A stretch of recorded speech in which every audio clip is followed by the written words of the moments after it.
The number of electrons and protons. तो वो कह रहे हैं थॉमसन मॉडल ऑफ एटम के अकॉर्डिंग एक्सप्लेन करो हाउ एटम इज न्यूट्रल। उसने बोला था एटम न्यूट्रल है, तो एटम कैसे न्यूट्रल है? तो इसके तरह बोलेंगे इसमें उसने प्रोटॉन इलेक्ट्रॉन का मेंशन नहीं किया था, तो तुम्हें इलेक्ट्रॉन्स का मेंशन था बट प्रोटॉन्स का नहीं था। तो यू विल से कि atom is a positively charge sphere. कैसा है? तो एटम पॉजिटिवली चार्ज स्फीयर है, where as electrons were embedded in it. ये वही वाला एटम में ही बोल रहे हैं हम, वही लाइन बोल रहे हैं कि atom is positively charge, electrons are negative charge and their magnitude is equal. Negative charge, और उसने ये बोला था कि इन दोनों का मैग्नीट्यूड यानी इनकी वैल्यू, पॉजिटिव की और नेगेटिव की वैल्यू इक्वल है and their magnitude is equal. So if their magnitude is equal, they will be neutral. ठीक है, ये वाली बात क्लियर है? तो ये तो सिंपल सा क्वेश्चन आंसर था। नेक्स्ट क्वेश्चन पे चले। On the basis of Rutherford's model of atom, which subatomic particle is present in the nucleus of the atom? Protons and neutron both. क्योंकि ठीक है। On the basis of Rutherford's model, which subatomic particle is present? Particle माने एक ही particle की बात कर रहे हैं और उस समय पे न्यूट्रॉन डिस्कवर नहीं हुए थे, तो हम प्रोटॉन लिखेंगे। क्या लिखेंगे? प्रोटॉन। वो थॉमसन, वो उसका मॉडल था ना। अच्छा चलो, हाँ, जब तक हमारे पास मास का पता चला। Draw sketch of Bohr's model of an atom with 3 shells. 3 shells के एलिमेंट शेल के साथ एक स्केच बना सकते हैं। बना के लाए हैं? नहीं बनाओ, बनाया था। तो हमें पता है कैसे। Nucleus in the centre, positive charge, आसपास फर्स्ट सेकंड थर्ड, के शेल, एल और एम, पूरा सर्कुलर ऑर्बिट्स बना दोगे। ठीक है, और इसके अंदर फर्स्ट शेल में कितने इलेक्ट्रॉन्स होते हैं? 2। नेक्स्ट शेल में 8 मैक्सिमम, नेक्स्ट शेल में 8। ठीक है, हाँ, proton.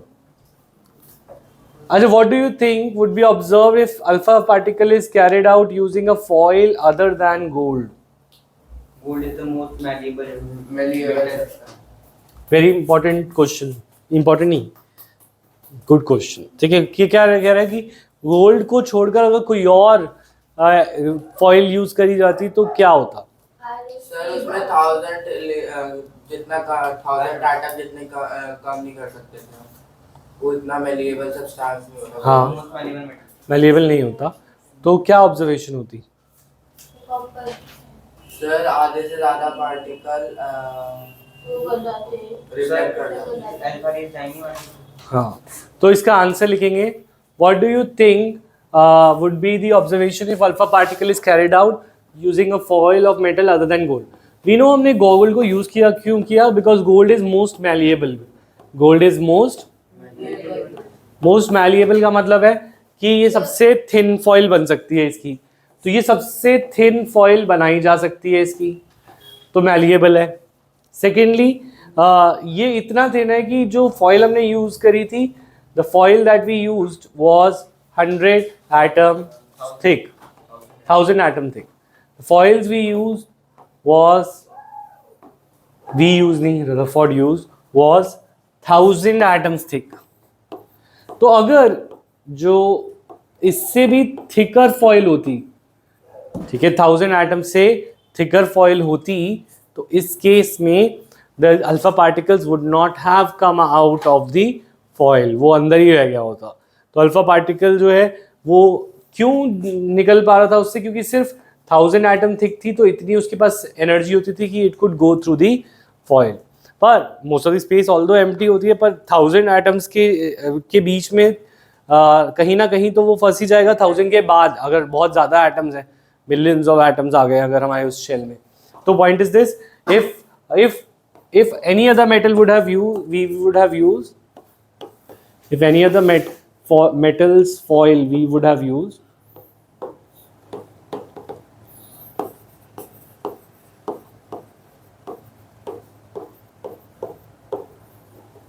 we could not, we if any other metals foil we would have used, then it wouldn't have been so thin, and it wouldn't have been so thin and alpha particles, if any other metal foil we would have used, then it would not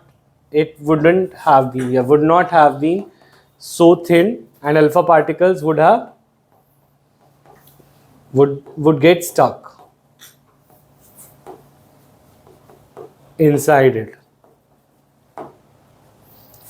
sir हमारी ma'am कह रही थी हम platinum को भी use कर सकते हैं।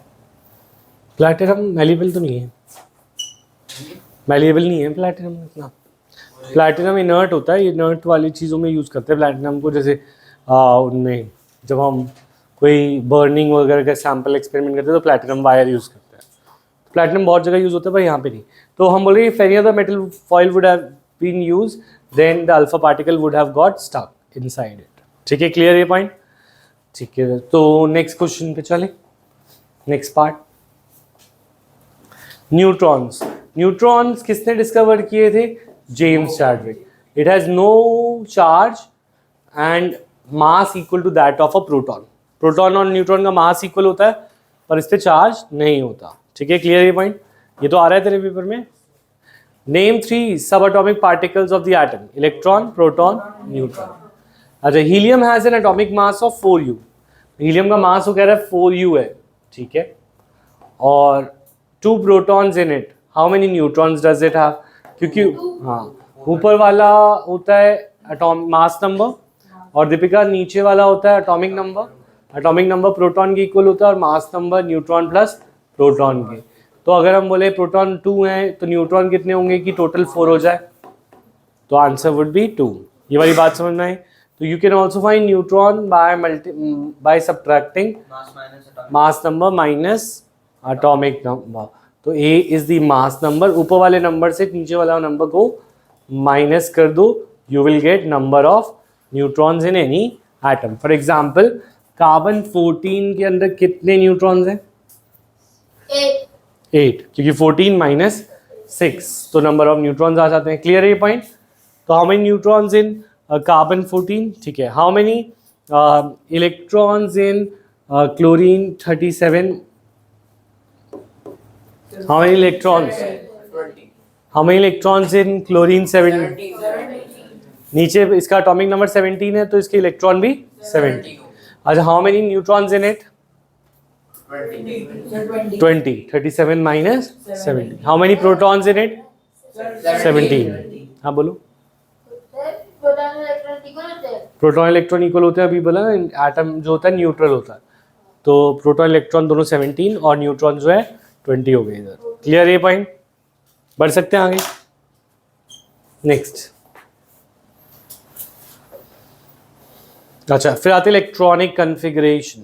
टोटल इलेक्ट्रॉन का फॉर्मूला क्या है? 2n²। क्या है? मतलब फर्स्ट शेल में कितने इलेक्ट्रॉन्स मैक्सिमम आ सकते हैं? 2n²। How many electrons in the first shell can come? 2n² को n को 1 डालो, 2। n इक्वल टू 2 में 2 इंटू 2 का square 2, 4, 4 into 2 8, n equal to 3 में 18। ऐसे चलेगा, पर ऐसा होता नहीं है। पहले 2, 8 फिर 8 भरता है। वैसे 18 जगहें हैं, पॉइंट इज दिस 18 सीट्स है। 18 क्या है? Seats. But in early elements, in जो 20 एलिमेंट्स हैं जो हम पढ़ने जा रहे हैं, उन अर्ली 20 एलिमेंट्स में ये सीट सिर्फ 8 ही भरती हैं। कितनी भरती हैं? 8। ठीक है, 10 सीटें खाली रह जाती हैं। वो 10 सीटें भरती हैं पर बाद में भरती हैं। तो हमारे 20 एलिमेंट्स में ऐसा नहीं होता। शुभ, ठीक है, फोन ले लूँ? क्या है? पेन के साथ खेल रहा है। देखिए 2, यहाँ पे 2, 8, 18 टोटल कितने हो गए? हाँ, तो नंबर ऑफ इलेक्ट्रॉन्स अगर हम बोले 4th शेल में कितने आएंगे? 32 होते टोटल सीट्स, बट फिल कितनी होंगी वो डिपेंड करता है। ठीक है, तो शुरू करते हैं एक बार इलेक्ट्रॉनिक कन्फिगरेशन जो हम बहुत बार कर चुके हैं। ठीक है, एक बार क्वेश्चंस को ही करते हैं। Right distribution of electron in carbon and sodium. Carbon atomic number ये आता है सबको 20 तक। इलेक्ट्रॉनिक डिस्ट्रीब्यूशन K में कितने, L में कितने, 2 और 4 मिला के 6 हो गए पूरे। ठीक है, अच्छा, अब हम बात करते हैं सोडियम की। 10 सोडियम का एटॉमिक नंबर इज 11। क्या है? तो 2,8,1, राइट, KLM। ये क्वेश्चन क्लियर है सबको? Next, right, K and L shells are full, then what would be the total number of electrons in the atom? तो अगर वो कह रहे हैं K और L शेल फुल हो तो टोटल कितने होंगे? 2n² लगाएं या फिर K के हमें पता है 2 से और L में कितनी आती है 8, 2 + 8 टोटल इलेक्ट्रॉन कितने? 10। Which atom is it? Neon. 10 electrons वाला कौन सा होता है? नियॉन। क्लियर है ये क्वेश्चन एंड आंसर सारे? सर 10 से ज्यादा भी तो हो सकते हैं। 10 से ज्यादा नहीं, उसने बोला 2 शेल्स पूरे हैं बस, ये लिखा है क्वेश्चन में। ठीक है, बढ़े आगे। वैलेंसी। वैलेंसी होती है कंबाइनिंग कैपेसिटी ऑफ एलिमेंट्स। अच्छा, अब वो कंबाइनिंग कैपेसिटी कैसे कर सकते हैं? जैसे फॉर एग्जांपल इसी क्वेश्चन से शुरू करते हैं। How will you find the valency of chlorine, sulphur and magnesium? तो what do we do? We first do the configuration. Chlorine का एटॉमिक नंबर इज, तो कॉन्फ़िगरेशन करते हैं तो क्या आएगा? 2,8,7 KLM। अच्छा, M शेल को फिल करने के लिए वैसे तो 18 चाहिए होते हैं, पर इसकी सीट्स यूजुअली 20 एलिमेंट तक 8 ही भरती हैं, तो इसका 8 तक पूरा करना है। तो कितने इलेक्ट्रॉन इसको? गेन 1 या लूज 1? गेन 1। तो अगर क्लोरीन को एक इलेक्ट्रॉन दे दो तो उसको अगर एक नेगेटिव चीज दे दे तो वो 1 नेगेटिव हो जाएगा। तो इसकी वैलेंसी क्या हो गई? Cl -1 यानी कि 1 वैलेंसी होगी। मैं दोबारा बता रहा हूँ, देखो 2,8,7 था, इसको शेल को पूरा करना है। एक रूल है, this is known as octet rule. इसे क्या बोलते हैं? Octet rule. लिख ले अपनी कॉपी में, ऑक्टेट रूल की डेफिनेशन लिख ले। एन एलिमेंट, इस क्वेश्चन का भी आंसर इसी के अंदर है। पहले ऑक्टेट रूल लिखेंगे। ऑक्टेट रूल में लिखेंगे an element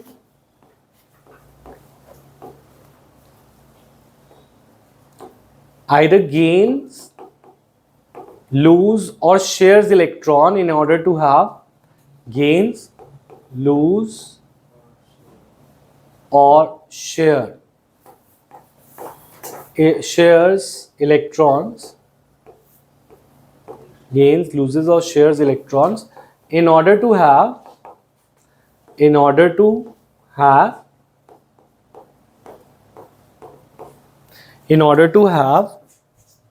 their valence shell,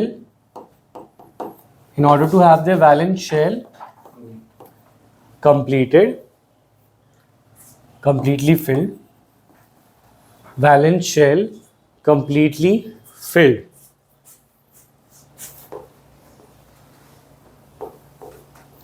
In order to attain stability. To attain stability. तो हम कह रहे हैं इलेक्ट्रॉन्स अपनी आखिरी शेल को पूरा करना चाहते हैं स्टेबल होने के लिए, बस ये कह रहे हैं।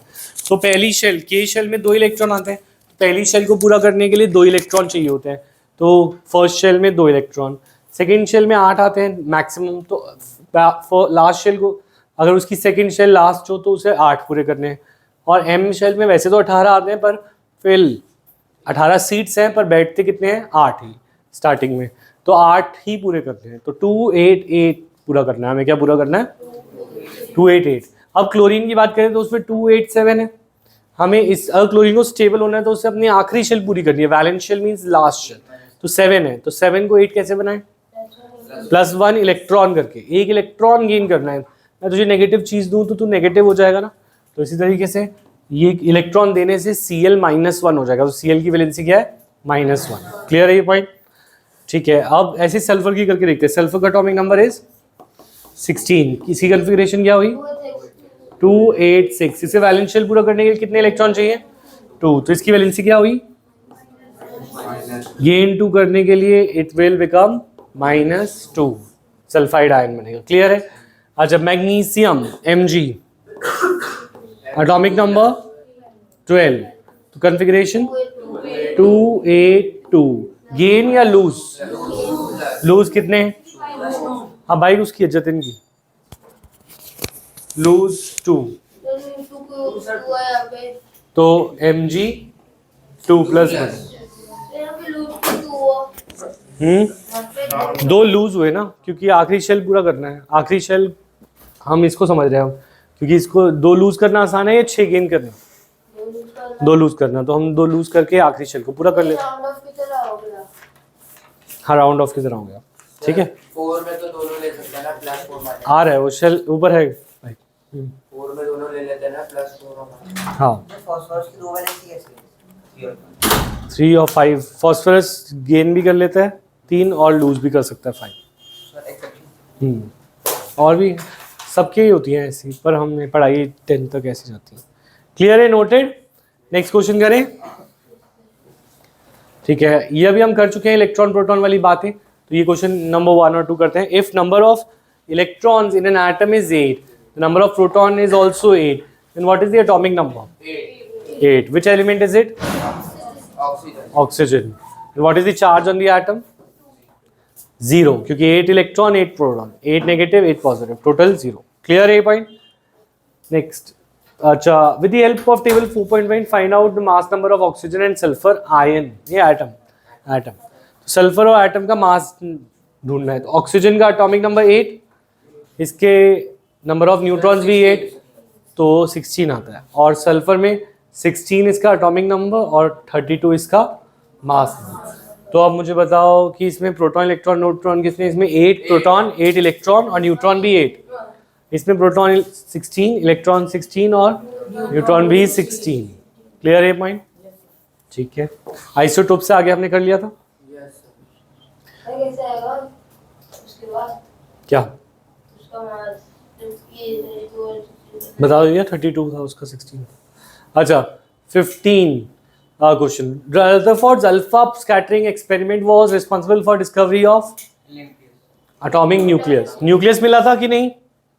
तो ये 15 का एक इससे जो इलेक्ट्रॉन इलेक्ट्रॉन तो पहले ही पता चल गए थे, एम्बेडेड थे ना न्यू थॉमसन के मॉडल।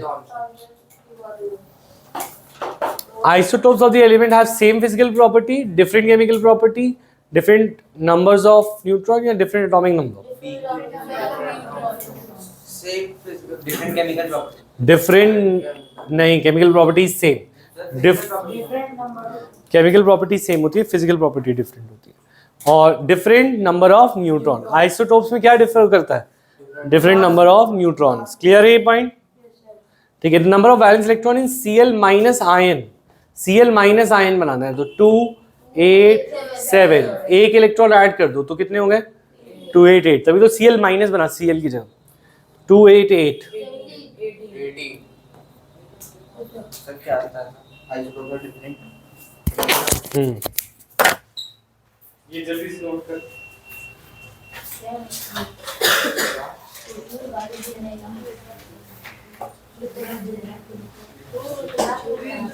क्या बोला?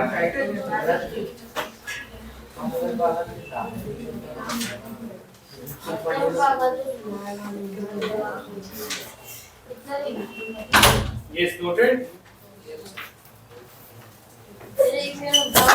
सर तो Mg2 प्लस में 8 होगी ना? क्या? सॉरी 10 होगी ना? G2 प्लस में 10 इलेक्ट्रॉन। इसके इलेक्ट्रॉन समझ आए या नहीं आए? हाँ, वैलेंस इलेक्ट्रॉन आखिरी शेल के इलेक्ट्रॉन्स 8 ही तो बोला। अरे टोटल नंबर ऑफ इलेक्ट्रॉन्स कर दिए मैंने 18। वैलेंस इलेक्ट्रॉन पूछा है, वैलेंस माने आखिरी शेल में, आखिरी शेल में तो 8 है। अच्छा, 18th।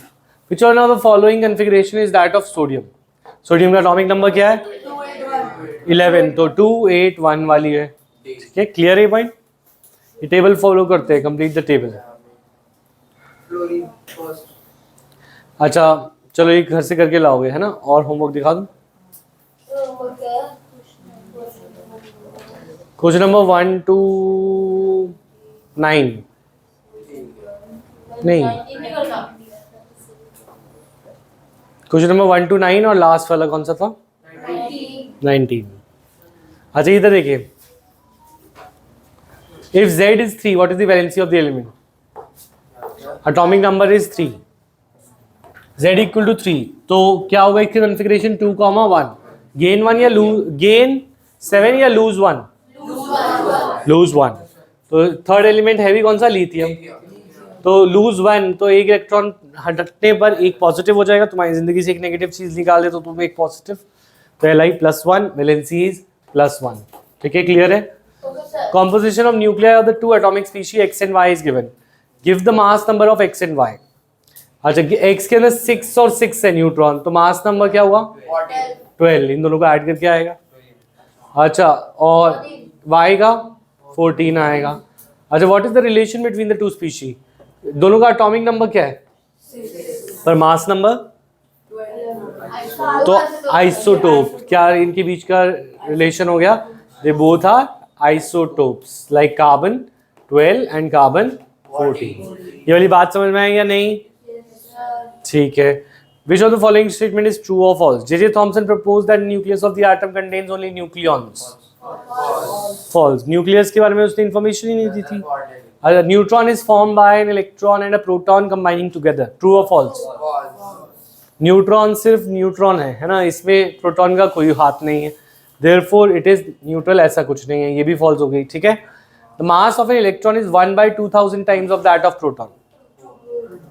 1840 सही है मेरे ख्याल से। ठीक है। 1840 था, बट अभी नंबर को 2000 ले लिया। तो अप्रॉक्सीमेटली 1/2000 है, तो ट्रू होगा। ठीक है। तो नेक्स्ट, क्योंकि इलेक्ट्रॉन हल्के होते हैं और प्रोटॉन और neutron heavy. An isotope of iodine is used for making tincture of iodine, which is used as medicine. Iodine is used as a true है। आयोडीन को भाई सर ये दे ही नहीं रखा। क्या नहीं दे रखा? बुक में नहीं दे रखा, पर हमने पढ़ा तो है ये उसमें। मैटर अराउंड अस, ये किसी में पढ़ा है ये। हाँ, टिंक्चर ऑफ आयोडीन। सर वो दे रखा है पर इसमें देख, एंटीसेप्टिक प्रॉपर्टीज दिखाता है, हमने मैटर में पढ़ा था। ठीक है, सॉल्यूशंस जब पढ़े थे तब। आइसोटोप लिखा है आयोडीन में। आयोडीन के अंदर जो भी होगा आइसोटोप ऑफ आयोडीन ही तो होगा, चाहे वो आयोडीन नॉर्मल वाला हो। और उसको मिला के बनता है। आयोडीन को भी ना, तो आयोडीन नहीं होगा उसमें। सर बट आइसोटोप तो स्पेसिफिक है ना। आइसोटोप का मतलब होता है कार्बन 12 भी तो आइसोटोप है, कार्बन 14 भी आइसोटोप है। सर बट नॉर्मल कार्बन से अलग ही होगा। कार्बन 12 अलग होगा या सेम सर होगा? कार्बन 12 तो वो है ना यूनिट जिससे हम सारे वो लेते हैं आटम। रेफरेंस आयोडीन होता है कि नहीं होता? टिंक्चर ऑफ आयोडीन में होता है ना। तो वो कह रहे isotope of iodine. Isotope of iodine सारे आइसोटोप ही होते हैं, चाहे वो नॉर्मल वाला हो या रेडियो एक्टिव हो या कुछ भी हो, पर आयोडीन तो आयोडीन आइसोटोप है ही।